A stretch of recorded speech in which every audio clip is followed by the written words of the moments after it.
Hey everybody, this is a follow-up video to the one I recorded previously involving two-way tables, because that one was really one where you had everything was words and descriptions and categories. And so that one was called two-way tables categorical. This one is two-way tables quantitative, because a lot of people, I think, wrongly have the idea that pivot tables, two-way tables, you can't use them with numbers. And I want to show you that actually, yeah, you can. You can do it when there are numbers involved.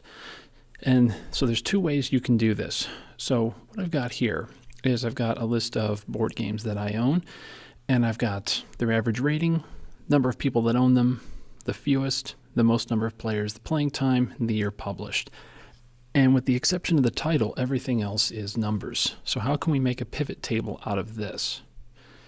So now, unfortunately, Google doesn't have much understanding of what we're trying to do here, and that's okay. That is okay. One thing you can do is you can use the categories, even if they're numbers, as rows. So here I've got all the years for all the board games that I own that were made, from 1954 all the way to 2017. And then for the values, well, the common way is to say, well, count the names. So here in 1954, I owned one game from that year. I owned two games from 1982. And let's see, the most popular year for me is 2011. That's one way. That's one thing we can show. But we could show something else.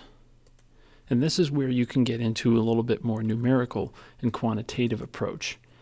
Let's take the number of owners. Let's take the average. And so this is the average number of owners based on the year. So looking at this, it looks like 2004, that was a pretty popular year.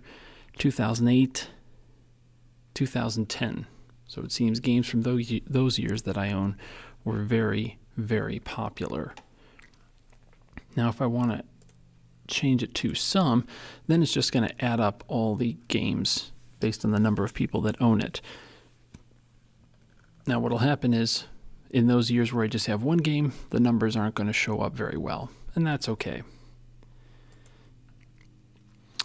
Let's change this category to something easier, something smaller. So let's say the fewest number of players. There we go.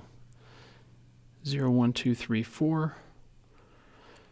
So for our values, we can choose, let's see, let's choose rank.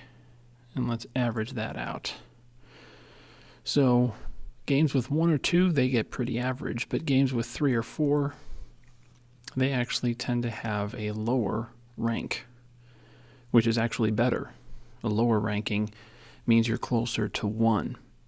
And so when we use values, we can decide to see, all right, well, we can put numbers in here to see how they compare.